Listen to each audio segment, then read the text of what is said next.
दोस्तों, एक बार फिर दिल से स्वागत है आप सभी का आपके अपने चैनल अंधेरी रात 2.0 में। कहानी शुरू करने से पहले बस एक छोटी सी रिक्वेस्ट है। अगर आपको ये कहानी पसंद आए तो प्लीज वीडियो को लाइक करें और चैनल को सब्सक्राइब जरूर करें ताकि हमारी अगली डरावनी कहानी सबसे पहले आप तक पहुंचे। तो चलिए बिना किसी देरी के डूबते हैं इस रहस्यमयी कहानी में। मेरा नाम अशोक यादव है। मैं बिहार के मधुबनी जिले के एक छोटे से गांव से हूं, लेकिन पिछले 15 सालों से पटना में टैक्सी चला रहा हूं। ये कहानी मैं आज इसलिए सुना रहा हूं क्योंकि कभी कभी कुछ सच इतने डरावने होते हैं कि हम उन्हें झूठ मानना ही बेहतर समझते हैं। मैं नहीं जानता कि जो मेरे साथ हुआ वो सपना था या सच्चाई, लेकिन मैं आज तक उस रात को नहीं भूल पाया हूं और शायद कभी भूल भी ना सकूं। उस रात नवंबर की थी, कड़ाके की ठंड और कोहरे से ढकी हुई। मैं पटना रेलवे स्टेशन के पास टैक्सी स्टैंड पर बैठा था। दिन भर की थकान थी, लेकिन एक आखिरी सवारी की उम्मीद में आंखें खुली रखे बैठा रहा। रात के करीब 10:30 बजे मेरा मोबाइल बजा। एक अनजाना नंबर। भैया, टैक्सी चाहिए। आवाज में अजीब सी ठहराव था, जैसे कोई बहुत धीमे बोल रहा हो। कहाँ जाना है? मैंने पूछा। सरनाहा गांव, नालंदा के पास। इतनी रात को?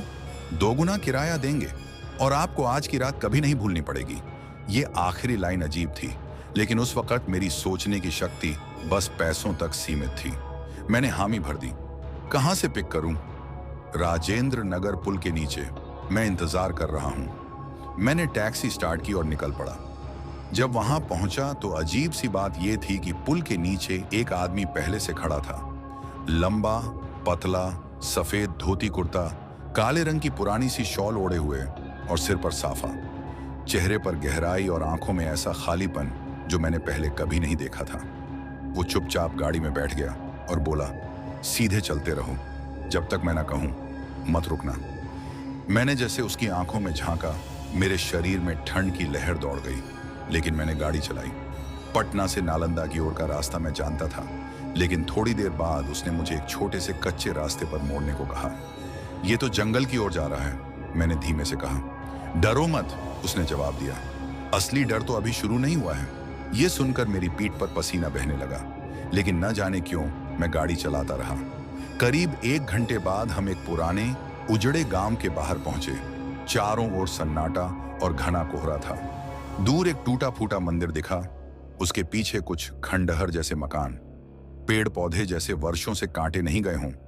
हवा में एक अजीब सी गंध थी, सड़ी हुई लकड़ी, राख और कुछ और जो शब्दों में नहीं बता सकता। यहीं रुक जाओ, उसने कहा। मैं अंदर जा रहा हूं, लेकिन तुम गाड़ी से बाहर मत निकलना, चाहे कुछ भी हो जाए। जो सुनो अनदेखा करो और किसी से बात मत करना। मैंने गाड़ी रोक दी। वो आदमी उतरकर अंधेरे में गायब हो गया। मैंने इंजन चालू ही रखा था ताकि भागने को तैयार रहूं, लेकिन तभी आवाजें शुरू हुई। पहले मुझे एक औरत की चीख सुनाई दी, कातर, दर्द से भरी। फिर कुछ कदमों की आहट और फिर किसी बच्चे की हंसी। मैंने शीशे से झांका तो देखा एक औरत खून से लथपथ फटी साड़ी पहने गाड़ी की तरफ दौड़ रही है। मैंने झट से दरवाजा लॉक कर लिया, लेकिन वो सामने खड़ी होकर बस मुझे देखती रही, बिना पलक झपकाए। उसकी आंखें काली, गहरी और खाली। मैंने आंखें बंद कर ली और जब दोबारा खोली वो गायब थी। लेकिन तभी मेरी गाड़ी का रेडियो अपने आप चालू हो गया। कोई गाना नहीं, बस एक फुसफुसाहट। तू आया क्यों? अब तू जाएगा नहीं। मैंने इंजन बंद कर दिया। रेडियो बंद करने की कोशिश की, लेकिन आवाज आती रही। तभी पीछे की सीट पर किसी के बैठने की आहट हुई।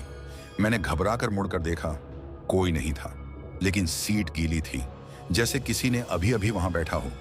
मैंने गाड़ी का दरवाजा खोलकर भागने की कोशिश की, लेकिन वो लॉक हो चुका था अंदर से। मैं चीखा, चिल्लाया, लेकिन कोई जवाब नहीं मिला। चारों तरफ कोहरा और अंधेरा।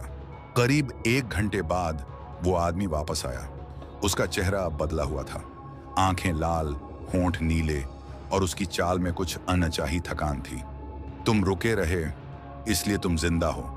मैंने कुछ भी कहने की हिम्मत नहीं जुटाई। मैं इस गांव का था, उसने कहना शुरू किया। 50 साल पहले सरनाहा एक खुशहाल गांव था, लेकिन फिर एक दिन एक औरत आई, अकेली, सुंदर, लेकिन अजीब। लोगों ने उसका साथ दिया, लेकिन वो चुड़ैल निकली। उसने गांव के पुरुषों को अपने वश में कर लिया, औरतों और बच्चों को धीरे धीरे मारना शुरू कर दिया। अंत में एक ब्राह्मण आया और उसे एक मंदिर में बांध दिया, लेकिन मरते वक्त उसने श्राप दिया, हर 100 साल में इस गांव में कोई जिंदा आएगा और मेरी मुक्ति का माध्यम बनेगा। तुम वही हो। मैंने क्यों? मैं फुसफुसाया। क्योंकि तुमने लालच में हाँ कहा। अब क्या होगा? मैंने पूछा। कुछ नहीं, तुम जाओ, लेकिन अगर किसी को इस गांव का नाम बताया तो अगली बार लौटोगे नहीं। मैंने कुछ नहीं कहा। उसने मेरे कंधे पर हाथ रखा। उसके हाथ बर्फ जैसे ठंडे थे। अब जाओ, सूरज निकलने वाला है। मैंने टैक्सी स्टार्ट की और बिना पीछे देखे भाग निकला।